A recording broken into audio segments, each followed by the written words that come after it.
балдарды тарбиялоодогу негизги кадамдардан шейх Солих Фаузан хафизахуллах биринчи эле ислахун нафс деген, адам өзүн тарбиялоо, өзүн оңдоо. Экинчиден жакшы жар тандоо, баланы тарбиялоодон эң башаттан башталып келет. Балдарыңарды төрөлгөнчө оңдогула дегенде кантип оңдойбуз деген. Атанын белинен оңолот. Атанын жүргөн кеси, үйлөнгөнгө чейин эле ошодогу кулк мүнөздөр, жүрүм туруму баардыгы балага таасирин берет. Атасы болобу, апасы болобу деп аларды эскергенбиз, сөз кылганбыз. Экинчи кадам эне тандоо. Ушуга эркектер өтө кылдаттык менен шашпай, кеңешип, сурап, тактап жар тандоо боюнча. Ошондой эле аялдар дагы. Бул уят эмес.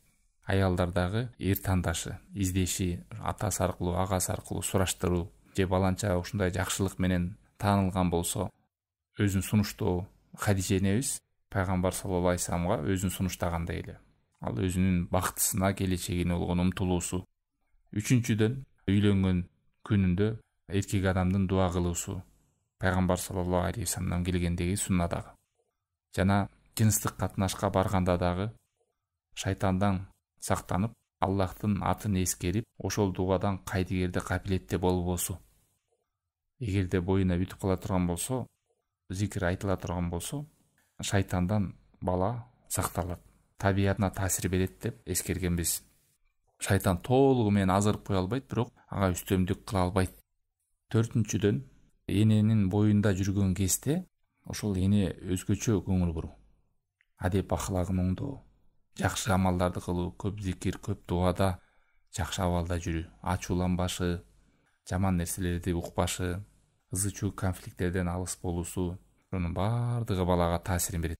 Төрөлгөн укса. Ата сужуду шукр, Аллах Тааламга сажда шүкүрүн кылышы. Бул дагы сүннөт амалдардан. Кайсы бир жакшылыкта, неематта пайгамбар саллаллаху алейхи вассаламдын сүннөтү аркаласа, чогуу болсо, сөз ал нерседе береке болот. Ал эми балада береке болсо, бул ата-эненин кубанычы. Берекелүү бала кадимки жамгыр сыяктуу, кайсыл жерге түшсө, ал жерди көгөрткөндөй эле, бала берекелүү болсо, каякта жүрбөсүн, жакшылыкта жүрөт. Кийин Аллах Тааламдын сөздөрүн пайгамбар саллаллаху алейхи вассалам хадистерин укканда жүрөгүнөн таасир алат. Мына ушул берекелүү. Бешинчи кадам. Кыздарга өзгөчө көңүл буруу. Ошонун артыкчылыгы исламда. 3 кызы бар адамдардын абалы, 2 кызы бар адамдардын 1 кызы болсо деле ошону чырайлуу, жакшы тарбиялап чыгарган болсо, пайгамбар саллаллаху алейхи вассалам менен бейиште бул ортоңку кол менен сөмөйдөй жакындыкта болушу. Себеби кыздар булар келечектеги энелер, ушулар эң биринчи мектеп, эне менен наристелер көп болот. Ошон үчүн буларга тарбия берүүдө жакшы көңүл буруш керек. Артыкчылыгы чоң. Жанагы адашкан түшүнүк, бала гана менин урпагым, ал эми кыздар болсо, ал башка бирөөнүн урпагын көбөйтөт. Мисалы, Имам Бухари, Имам Муслим канча деген алымдар бар. Ошол алымдардын түз жолуна түшүшүнө, ошондой алым болушуна энелери себепкер болгон. Эненин үстүндө ким турду? Ал ата-энеси бар. Мындай чыкканда тайне тайтас. Анан баягы баладан келген небере болсо жакын тутуп, кыздан келген небере болсо аны өгөйрөк туткан, бул бүт жахилия. Исламдан кабары жок адамдардын түшүнүгү. Эгер кызыңызга туура жакшы таалим тарбия берсеңиз, ал эртең ал кыздан чыккан кимге тийбесин жакшы адамга тийип, небере аалым боло турган болсо, жакшы жолдо жүргөн болсо, соо бара берет чоң ата, чоң апа, тайне тайталарга. Алтынчыдан, бала төрөлгөндөн кийин оң кулагына азан, сол кулагына икомат айтышы. Эң биринчи бала бул дүйнөдө Аллахтын улуктугун угуп, жана көөлүк келмени кулагында жаңырышы. Мунун да таасирлерин эскердик өткөн сабактарыбызда. 7-чи кадам пайгамбар саллаллаху алейхи вассаламдын сүннөттөрүнөн суннату тахник, финикти, эгер финик болбосо бал болуп таттуу бир нерседен майдалап тилине даам берүү. Мунун да ажайып таасирлери бар дейт. Эң эле жогору деген пайдасы, зыянын биз билбесек дагы, кандай пайдасы бар билбесек да, бул пайгамбар саллаллаху алейхи вассалам сүннөтү.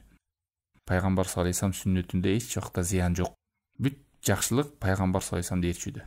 Бүт жамандык пайгамбар саллаллаху алейхи вассалам сүннөтүнөн оолак болууда. Ошон үчүн Аллах Тааламдын жазып койгон мыйзамында пайгамбарларды жиберүүдө. эч бир пайгамбар болгон эмес үммөтүнө жакшылыкты жеткизбеген. Эч бир пайгамбар болгон эмес үммөтүнө жамандык нерседен эскертпеген дейт.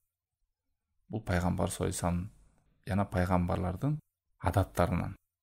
Ошон үчүн сүннөт амалдарга кичинекей, чоң маани берилбейт, бул жөнөкөй деп айтылбайт. Ар бир нерсесинде чоң жакшылык бар. Күндөрдүн биринде пайгамбар саллаллаху алейхи вассалам тамак ичип атканда бир адамды көрүп, оң колуң менен же десе, жей албайм деген. Ал киши маани бербей, текеберлик менен айтканда, оң кол менен жей ала турган мүмкүнчүлүгү болсо да, анан пайгамбар саллаллаху алейхи вассалам жей албай калгыр деген да. Мындай жей албай эгерде чен текебелеп айтаткан пайгамбар саллаллаху алейхи вассалам билип, заматта ошол адамдын колу шал болгон. Пайгамбар саллаллаху алейхи вассаламдын сүннөтүнө текебер болуу. Бул дүйнөдөгү эле ал азабы, ал акыреттеги болгончу. 8-ден балдарга жакшы ат коюу деп, чырайлуу ат. Жана күния деп коюп, жакшы лакап менен атоо. Кыз болсо деле баланчанын энеси, бала болсо деле баланчанын атасы деп. Мунун дагы ажайып таасирлери бар. Мына ушуларга токтолгонбуз буга чейинки балдарды тарбиялоодогу кадамдар же тепкичтер. Хидаятка түшө турган жолдор, ата-эне жасай турган себеп амалдар. Бүгүн 9-суна келдик. 9-су ал акыйка. Балага 2 кой, кызга 1 кой. 7-чи күнүндө союш керек. Же 7-чи күндө мүмкүнчүлүгү болбосо 14-чи күнүндө, же 21-чи күндө. Эгер анда да мүмкүнчүлүгү болбосо, кайсы күн болсо дагы сою берет. Бирок ушу 21 күн аралыгында мүмкүнчүлүгү болсо, анда ушу күндөрү сойсо туура болот. 7-чи күнү, 14-чү же 21-чи. 7-чи күндө мүмкүнчүлүгү союп, анан ошол күндө чачын алып, чачынын көлөмүндөй күмүштүн баасы менен өлчөп садака берүү. Себеби пайгамбар саллаллаху алейхи вассалам сохих хадистеринде куллу гулам рахина би акыйкатихи, ар бир төрөлгөн наристе бул акыйкасына байланган деген хадис бар. Хадистин түшүндүрмөсүндө алымдар байланган, туткунда деген мааниси эмне десе, имам Ахмад рахимахулла сөзүндө айтат: аннаху ин мата тифлан ва лам юак анху лам яшфа фи валидей. Кайсы бир наристе төрөлүп, ага акыйка берилбей калса, ал ата-энесине шапаат кыла албайт дейт. Катададан келген: аннаху юхраму шафаатаху ли валидейн. Ата-энесине шапаат кыла албайт, же болбосо ата-энеси баласына шапаат кыла албайт. Ошондой акыйка бербегендердин абалы ушундай. Жана пайдаларынан бала солих болуп өсүшүнө дагы таасири бар. Себеби адам акыйка койду сойгондо Аллах Тааламга жакындап, жана курбанчылык сойгондой эле өкүмдү алат. Шайтандын торунан алыстайт малды союу менен. Эгерде бала наристе балагатка жетпей өлүп кете турган болсо, биз билебиз жаш элдейлер бейиште абал кандай экен. Жаш наристелер боюнча хадистер келет. Ата-энесине шапаат кылат. Бейишке алмай кирмейинче тынбайт. Эгерде аларга акыйка берилбей ала турган болсо, алар дагы ата-энесине шапаат кыла албайт. Ошол байланган, акыйкасына байланган дегенди ушундай түшүнүктөр менен түшүнүк берет алымдар. Кимде ким мен 7-чи күн бере албадым, 14-түндө бере албадым, 21-инде бере албадым, кийин деле бере албадым, азыр деле бере элекмин дегендер болсо, кечи жок. Мен ата-энем мага берген, бербегенин да билбейм деген адамдар болсо, өзүнө дагы акыйка берсе болот. Ал акыйканын кантип берет?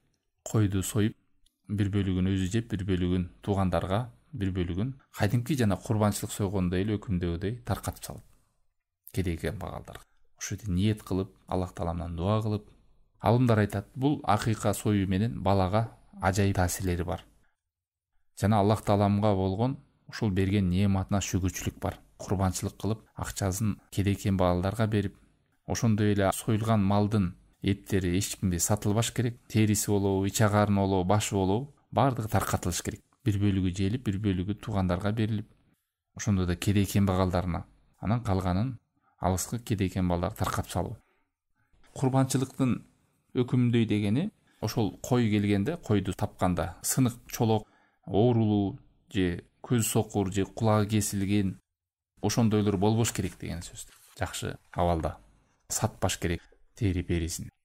Пайгамбар саллаллаху алейхи вассалам да бул неберелүү болгондо Хасанга өзү кой сойгон. Бул нерседен пайда чоң ата, чоң эне, тайне, тайталары деле акыйкасын кылып койсо болот.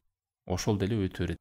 Акыйкасын кылып анан Фатима энебизге айтып атат: эй Фатима, баланын чачын алгын, чачынын салмагындай күмүштүн баасы менен өлчөп садака бергин деп. Бул акыйка боюнча кайдыгер болбой, бала чоңуп калат, 4кө чыгып калды, 5кө, 10го чыгып калды, мен балам не кылам дегендер баары кечи жок. Анан кечи жок экен деп мүмкүнчүлүгү бар адамдар деле жүрө бербесин.